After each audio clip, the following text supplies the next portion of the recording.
n'est pas une arnaque. Effectivement, vous voyez des gens qui ont un petit peu de notoriété, on va dire que c'est de l'arnaque, les roues, blablabla.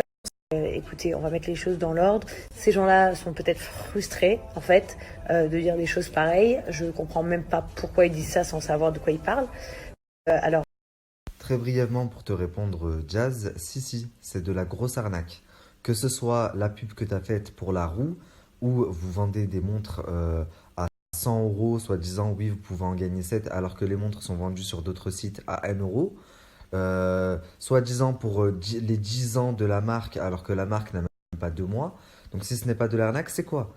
Les AirPods, la Liberty Play, c'est exactement pareil. Tu dis que c'est pas de l'arnaque, je les ai sortis à 8 euros. Vous les revendez à 40 balles. Si c'est pas de l'arnaque, c'est quoi? Toi aussi, il faut que tu arrêtes de te foutre de la gueule des gens un peu.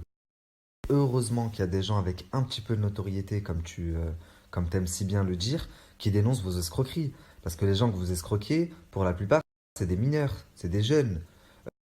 Ensuite, tu parles de frustré. Mais frustré de quoi? Certes, tu vis à Dubaï, tu mènes ta best life comme t'aimes si bien le rabattre aux gens, mais c'est pas parce que des gens dénoncent tes mauvais agissements qu'ils sont frustrés ou qu'ils sont jaloux. Donc Jazz, permets-moi de t'arrêter, personne n'est frustré, on dénonce simplement tes mauvais agissements. Ensuite, tu dis ces personnes-là, elles ne parlent pas en connaissance de cause. Je pense que le marketing social et digital, ton milieu, je le connais en long, en large, en travers. Je le connais tellement bien que toi-même, je pourrais te surprendre. Donc, t'inquiète pas, je parle en connaissance de cause. Aujourd'hui même, enfin hier, puisqu'il est 1 heure du matin, tu as fait un placement pour des parfums. El Nabil. Quelle ironie. C'est des parfums qui valent 5 euros en grande surface là-bas chez vous à Carrefour.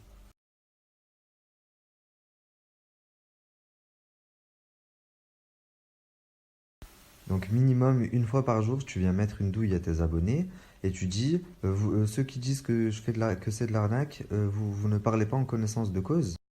Non mais faut que t'arrêtes tes conneries toi. Donc si vous vous faites douiller gentiment et que vous ne dites rien, vous êtes des bons abonnés. Mais par contre, si vous vous rendez compte de la supercherie et que vous la révélez, vous êtes des frustrés, des jaloux. Non mais on est où là? Je vais vous mettre une petite vidéo et je réagis juste après. il y a une youtubeuse que je connais, etc., qui a posté un tweet. Je vous mets le tweet en question juste après. 1 an que j'ai fait un placement qui a fait que tout le scandale a éclaté. J'en ai fait 3 exactement. Donc un pour un site de vêtements, un pour un site de bijoux et un autre pour des AirPods, des alternatives de AirPods. Je fais pas ça pour me justifier, je fais pas ça pour qu'on me plaigne, oh la pauvre, arrêtez, etc. Mais je fais juste ça pour ouvrir les yeux aux gens. Il y a des gens de télé-réalité qui font 3 placements par jour, 3 placements par jour. Voilà, 2 dropshipping, 2 voilà lisseurs, 2 brosses genre contrefaçon de Foreo, etc. On leur dit rien sous le tweet, il y a personne qui est cité, il y a aucune personne de télé-réalité. Par contre, moi, on vient me faire chier. Mais MDR, mais c'est quoi ce délire? Pourquoi on me mentionne? Alors que moi, les derniers placements que j'ai faits, c'est des placements qualitatifs. J'ai fait un placement pour la marque Foreo, qui est une super marque. Là, je vais faire un placement pour la marque Cheers, que j'adore. Jérém, il est égérie, je crois, de la marque Cheers, si je me trompe.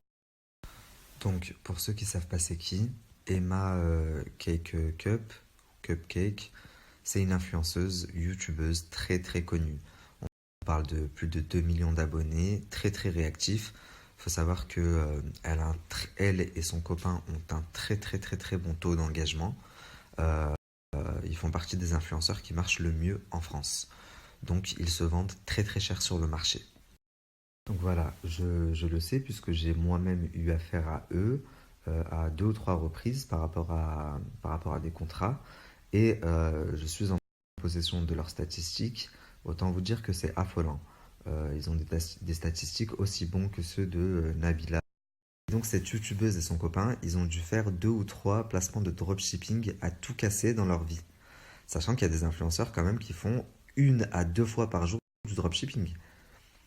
Et donc elle a dû en faire 2 ou 3 fois. Et l'an dernier, par rapport à des AirPods, donc de très mauvaise qualité, elle est passée sur BFM TV. C'est pour vous dire. Alors que tous les jours, il y a des gens de télé-réalité, des gens comme Jazz, qui en font, mais personne ne dit rien. Et je vais même vous raconter une anecdote. C'est dommage, j'ai changé de téléphone entre-temps, je n'ai plus les conversations. Mais si vous allez le demander à Emma Cupcake ou à Vlad, à son mec, ils vous les ressortiront, ils doivent les avoir, c'est sûr. Il y a maintenant quelques mois, je les ai démarchés pour un contrat, il y a presque un an quand même, un contrat de sac à main. Des sacs réfléchissants qui s'allument avec le flash et tout. Et donc, je leur ai proposé un gros billet. La marque était prête à mettre jusqu'à 10 000 € pour un placement de Emma Cupcake. Donc, je me mets d'accord avec son copain, puisque c'est avec lui que je suis en contact, avec qui je parle. Et donc voilà, tout était bon. Et juste avant de finaliser, elle me dit, envoie-moi le site internet. Donc, je lui envoie. Elle voit les sacs et elle me dit, ah non, c'est pas possible. Ça me ressemble pas du tout, ça fait trop bas de gamme. Je me vois pas du tout porter ces sacs-là, donc les vendre encore moins.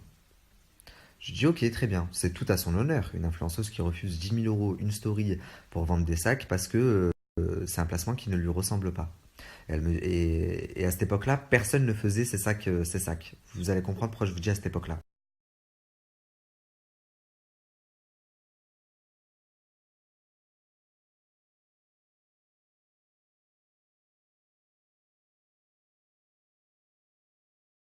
Donc voilà, Emma Cupcake, je lui ai proposé de faire le placement de ces sacs un an avant Jazz, et elle a refusé par rapport à son image, par rapport à son éthique. Mais toi, Jazz, vu que je pense que c'est toi la frustrée, t'as dû avoir un manque dans ta vie, tout ce qui compte pour toi maintenant c'est renflouer les caisses, euh, euh, tu les vends sans scrupule à tes abonnés qui sont pour la plupart mineurs. Donc non, Jazz, on n'est pas frustré. Personne n'est frustré, vraiment. On gagne de l'argent honnêtement, peut-être pas autant que toi, mais honnêtement. Et ça nous va, alhamdoulilah. Et quand je dis que tu aimes trop l'argent et que tu es prête à tout pour l'argent, ça sort pas de ma bouche ou de ma tête, ça sort de la bouche de tes proches, de personnes qui ont travaillé avec toi, que ce soit des bookers ou que ce soit ton agent Magali. Magali, que tu dis ma soeur, ma soeur, ma soeur, c'était la première à raconter à tout le monde que tu lui as volé, que tu lui as volé 20 000 €. Tu es revenu avec un cocard en disant je me suis fait agresser et qu'elle t'avait envoyé poser de l'argent à la banque et que tu es revenu avec un cocard en disant que tu t'es pas agressé et qu'on t'avait pris l'argent. Et elle t'a consolé, bien sûr, ma chérie, parce que c'est du business. Ah, mais elle est partie dire à tout le monde que t'étais une sale voleuse.